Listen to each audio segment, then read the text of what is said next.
Estos son palabras mayores.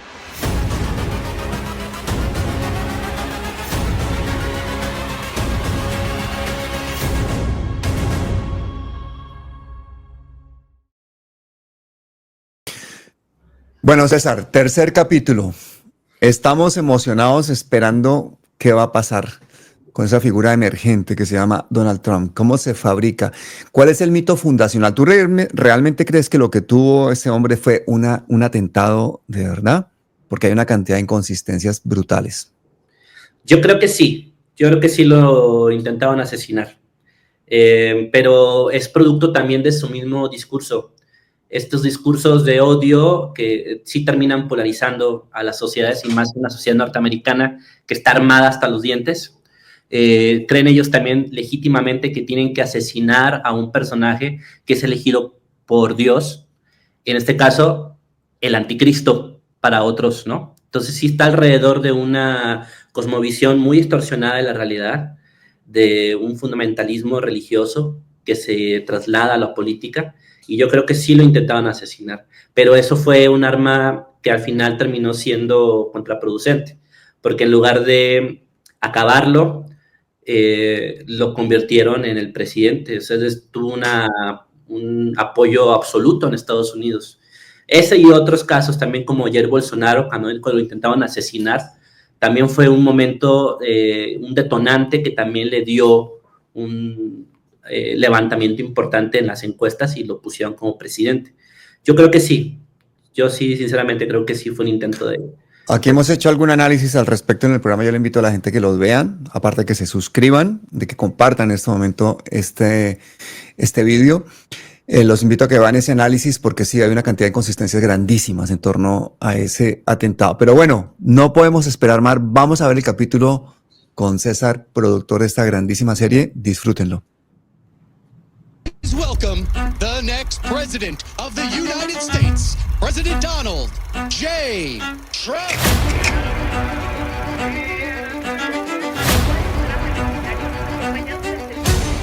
This is a big crowd. This is a big crowd. Millions and millions of people in our country that shouldn't be here. Look what happened.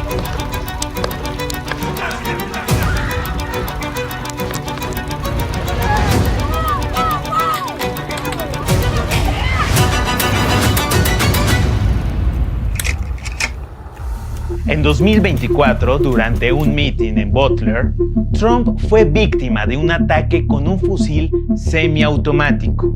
Aunque salió ileso, no tardó en atribuir su supervivencia a una intervención divina. Mi fe adquirió un nuevo significado ese día, un mensaje que resonó profundamente en su base de seguidores. Este evento fortaleció la creencia entre sus seguidores de que Trump no solo era un líder político, sino una figura elegida por Dios, destinada a guiar la nación en tiempos de crisis.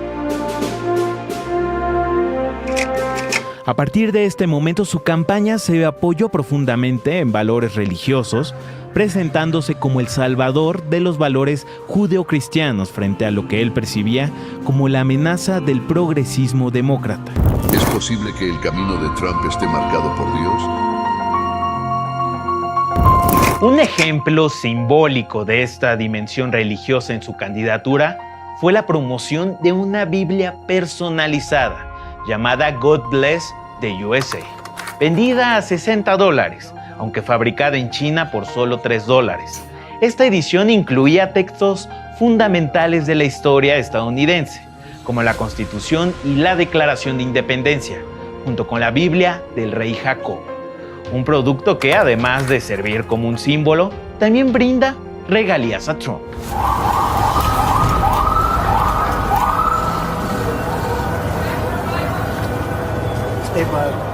Este uso estratégico de símbolos religiosos no era algo común en Trump antes de su incursión política.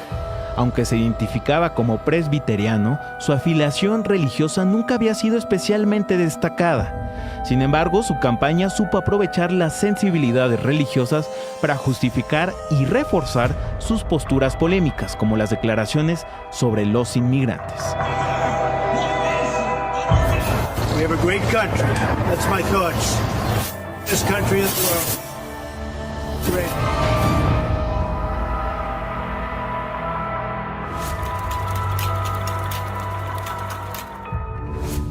Desde sus primeras declaraciones en 2016, cuando afirmó que los inmigrantes mexicanos eran violadores, hasta sus afirmaciones más recientes sobre cómo los inmigrantes ilegales envenenan la sangre del país, las atribuciones de Trump a la religión parecían encajar perfectamente con las creencias de amplios sectores de la población.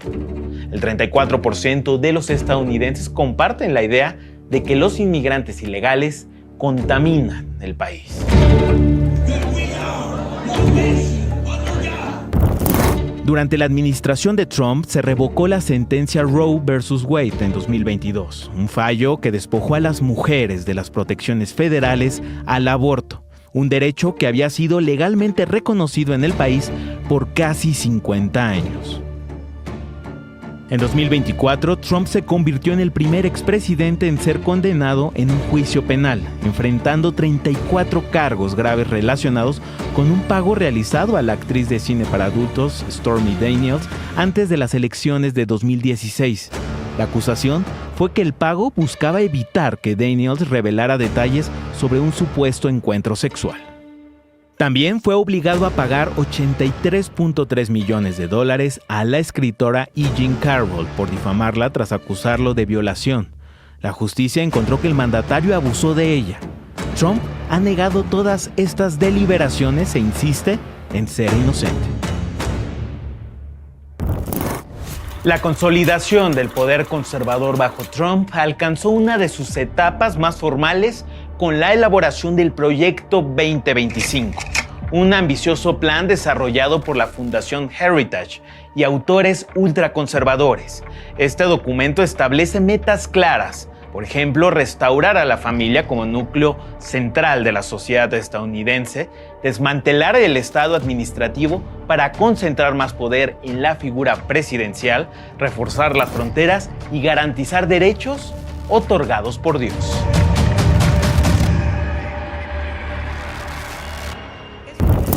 Entre las propuestas más controvertidas del Proyecto 2025, destaca la implementación de la teoría del Ejecutivo Unitario, un concepto que centraliza todo el poder de la burocracia federal bajo el control directo del presidente, incluidas agencias independientes como el Departamento de Justicia. Este enfoque tendría implicaciones profundas para la independencia de los órganos de gobierno y para el equilibrio de poderes en los Estados Unidos. En el ámbito migratorio, el proyecto plantea eliminar las visas para víctimas de delitos y trata de personas, aumentar tarifas para inmigrantes y crear solicitudes express para quienes paguen primas adicionales. Además, propone eliminar términos como diversidad, equidad e inclusión, igualdad de género y derechos reproductivos de las regulaciones federales y aboga por la prohibición de medicamentos abortivos como la mifepristona y el misoprostol. Además, el proyecto sugiere recortes drásticos en el financiamiento para la investigación y el desarrollo de energías renovables, lo que marcaría un giro significativo hacia una agenda ultraconservadora. Aunque Trump públicamente se ha distanciado de algunos de estos aspectos, la influencia de los impulsores del proyecto es innegable. Russell Vought, autor de un capítulo sobre el poder ejecutivo del presidente en Proyecto 2025, será el director de la Oficina de Gestión y Presupuesto.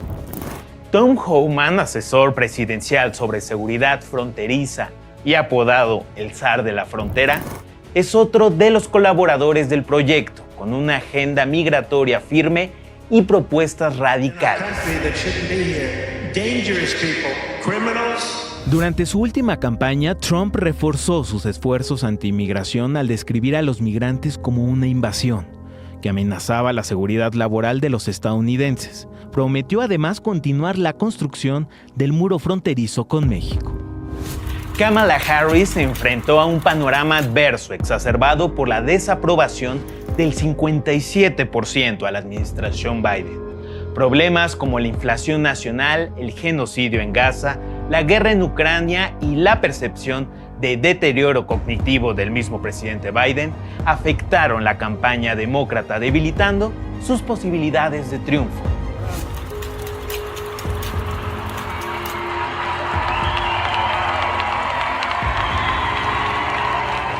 Donald Trump supo capitalizar cada uno de estos puntos, integrándolos hábilmente en sus balas de campaña. Se proyectó como un hombre de paz, ajeno a los conflictos bélicos internacionales y enfocado en la política doméstica. Un mensaje que resonó profundamente en una nación cansada de guerras y marcada por tensiones internas. En respuesta al regreso de la ultraderecha, el senador demócrata Bernie Sanders lanzó una severa advertencia a su partido. No debería sorprender a nadie que un partido demócrata que ha abandonado a la clase trabajadora se encuentre con que la clase trabajadora le ha abandonado. Primero fueron los trabajadores blancos y ahora también los latinos y los negros. En el clímax de su regreso, Donald Trump se dirigió a sus seguidores desde West Palm Beach, Florida, con una declaración contundente. Many people have told me that God spared my life for a reason.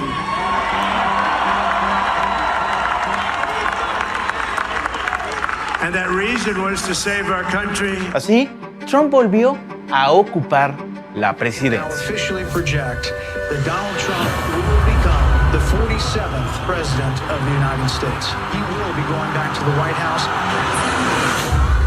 El ascenso de Donald Trump como figura política y su regreso a la Casa Blanca en 2025 simbolizan mucho más que una victoria electoral. Representan la consolidación de una ultraderecha estadounidense que ha redefinido las reglas del juego político. Este movimiento no solo se distancia de las tradiciones conservadoras clásicas, sino que adopta estrategias polarizadoras y narrativas populistas que han logrado resonar profundamente en sectores descontentos de la sociedad estadounidense.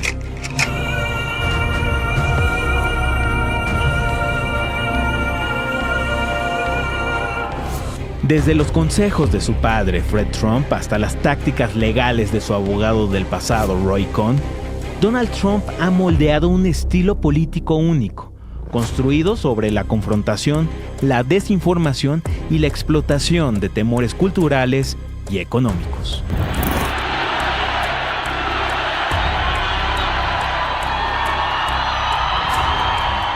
Con su mandato inicial y su reciente retorno, Trump ha cimentado un movimiento ultraderechista que combina la retórica protestante con el proteccionismo económico y los discursos antimigrantes, pero su impacto va más allá de esas políticas.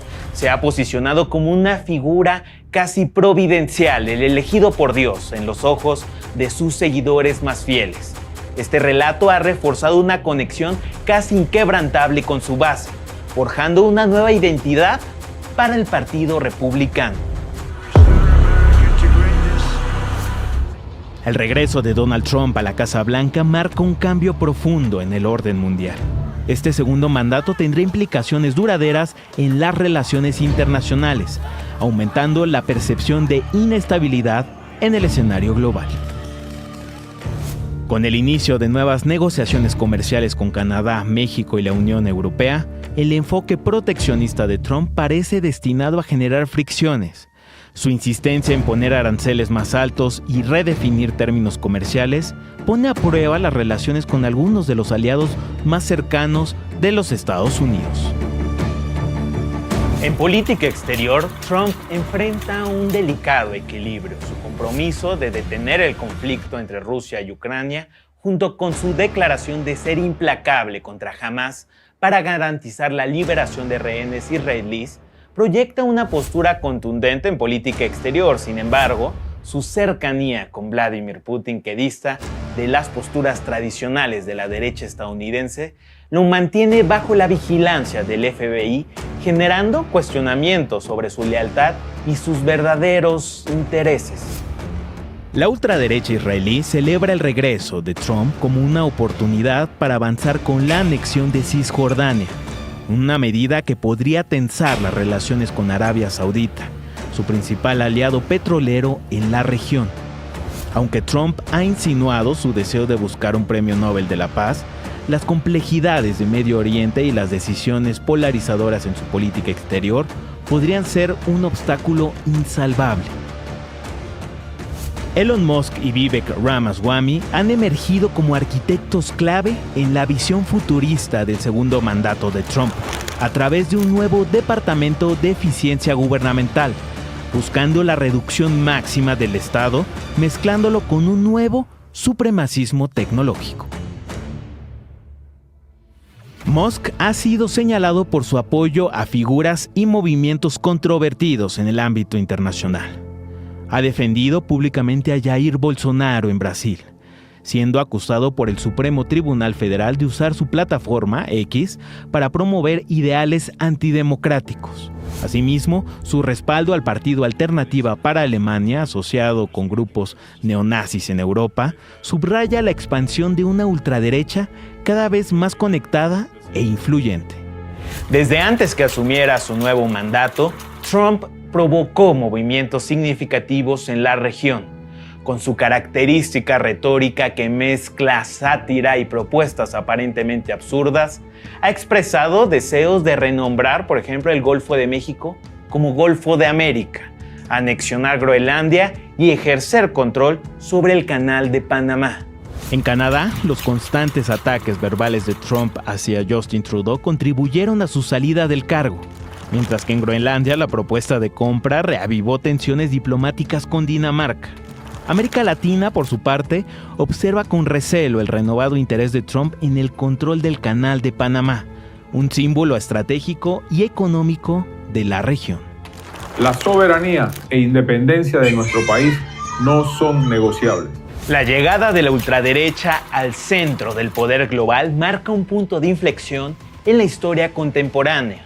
En este segundo mandato de Trump, las contradicciones son más profundas. Mientras se promueve la eficiencia tecnológica y la modernización económica, se rescatan narrativas que parecen más apropiadas para el colonialismo del pasado que para el siglo XXI. Esto es Regresiones, el ascenso de las ultraderechas en el mundo.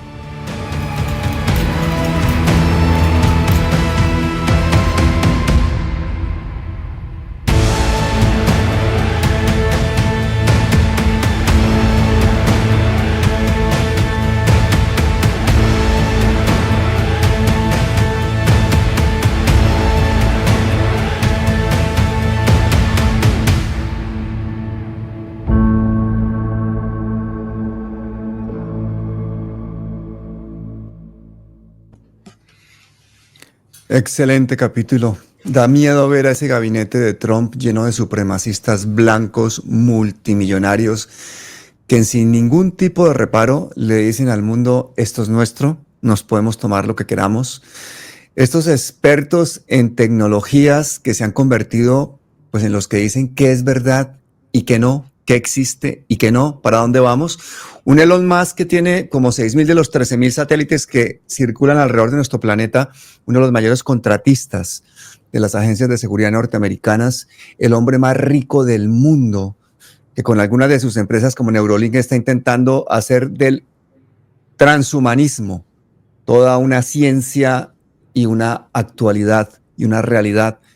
Y que vamos poco a poco a ese camino en el que las monedas de banca central digitales van a terminar haciendo que nosotros tengamos todos que vivir subyugados totalmente pues a un sistema de castigos sociales en el que, como no vamos a poder tener dinero en efectivo y nos van a poder controlar desde el punto de vista económico todos y cada uno de nuestros pasos, todos y cada una de nuestras acciones, pues entonces, hermano, pórtese bien, porque si no le cortamos el chorro.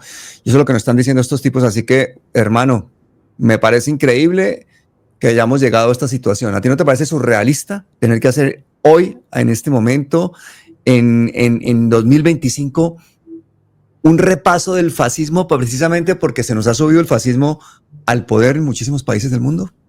Sí, parece salido de una novela de ciencia ficción, ¿no? Pues estamos en la cuarta ola, o sea, no me parece extraño. Es decir, se repite la historia una y otra vez. Y desafortunadamente nos toca a nosotros, incluyendo a ti, Pablo, una generación que le va a tocar combatir, como lo hicieron los partisanos con Mussolini, como lo hicieron el ejército ruso contra los nazis. Nos va a tocar ahora a los latinoamericanos combatir el fascismo, la sombra de Hitler. Ahora nos toca a nosotros. Yo también estoy muy preocupado por el hecho de que Elon Musk sea ahora el que defina la agenda económica del planeta y que además sea el que manipule o gobierne todo el sistema de la comunicación digital. Porque literalmente si yo escribo algo que no le gusta a ellos, pues como Black Mirror, la famosa serie de Netflix, ya ni siquiera voy a poder pasar una puerta corrediza porque estoy castigado por el hecho de haberme atrevido a sacar una serie llamada Regresiones, por ejemplo, ¿no? Sí. O haber hecho Matarif en su momento. Entonces estamos en un momento muy complejo. Yo creo que la lucha ahora sí es a través de los medios digitales, sí es a través de las redes sociales. Y los hackers... Que también son de ellos. Que también son de ellos. Ahora vemos X, antes Twitter, ¿no? Y también entendemos que es un peligro que nuestros gobernantes estén gobernando, quieran gobernar a través de estas plataformas, ¿no? Es contradictorio también ver este fenómeno que pasa, no solo en Colombia, sino también pasa en México y en otras partes del mundo. Tenemos que buscar la manera de salirnos de ahí y poder gobernar con el pueblo desde los territorios. Creo que la única manera también es que el pueblo es el que defiende al pueblo. El pueblo es quien salva al pueblo. Y si no entendemos eso, no tenemos posibilidad de triunfo frente a esta embestida neofascista y estos personajes como Elon Musk, pues se convierten en prácticamente, o quieren ser nuestros dueños, ¿no? Tenemos que pagarle a ellos para que podamos tener un pequeño espacio en las redes, ¿no? Si no, Tiene que haber muchísimos millones de mexicanos residentes en los Estados Unidos arrepentidos de haberle votado a este tipo, ¿no? No solamente mexicanos, sino en general latinoamericanos, ¿no? Estamos viendo... ¿Pero cuántos mexicanos hay en Estados Unidos? Uy, la cifra exacta no sé. Eran como 50 millones, una barbaridad, ¿no? O sea, es que podrían haber cambiado el rumbo de los Estados Unidos los mexicanos residentes allí. Sí, ahora somos la minoría, como ellos llaman, más importante en Estados Unidos. A ver, número mexicano en Estados Unidos, somos 39 millones en el 2024. Ahorita ya estás llegando casi a los 40 millones, ¿no? Brutal. Sí, muy, muy, muy fuerte la cosa. Por eso esta serie es importante, Pablo, porque pues tenemos que comunicarle a las audiencias lo que está pasando, contarles quiénes son estos personajes, para que no vuelvan a votar por ellos, para que no permitan... Y que las audiencias dejen de ser audiencias y hagan parte de esta resistencia de forma proactiva. Compartan, suscríbanse, hagan crecer esos canales alternativos, hagan crecer en esta batalla cultural el relato de lo que no le van a contar en los grandes medios de comunicación. La gente que me está oyendo por toda Latinoamérica en este momento sabe lo que tiene que hacer nada más terminar este video. Y por cierto, mañana a las 8 de la noche, cuéntanos qué capítulo vamos a tener. Viene el genio de la criptomoneda latinoamericana, Milei, el rockstar libertario. Brutal. Sí, brutal. Ese tipejo es el que viene a continuación. Va a estar interesante. Este es más un contexto histórico de la Argentina, de las dictaduras, hasta la llegada de este personaje Milei.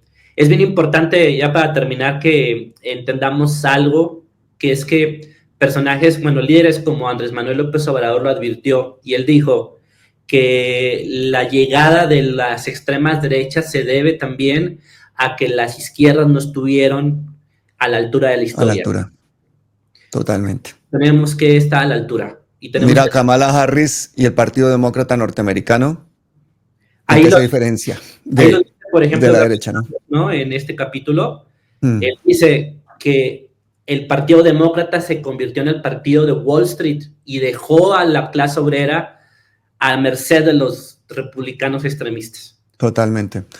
Es que aquí la cosa ya no se vive entre izquierdas y derechas. La gente tiene que empezar a ver en colores de gris la realidad y darse cuenta de que esto es un tema de unas élites que a nivel global y a nivel nacional manejan los destinos de millones de personas que permanecen en la ignorancia o en la comodidad, porque muchísima gente no quiere saber, quiere saber. Entonces es una cosa que tenemos que tener todos clarísima. Bueno, pues mañana a las 8 de la noche nos vamos a ver con el libertario Javier Milei. Muchísimas gracias, César. Muchas gracias, Pablo. Nos vemos mañana. Hasta mañana.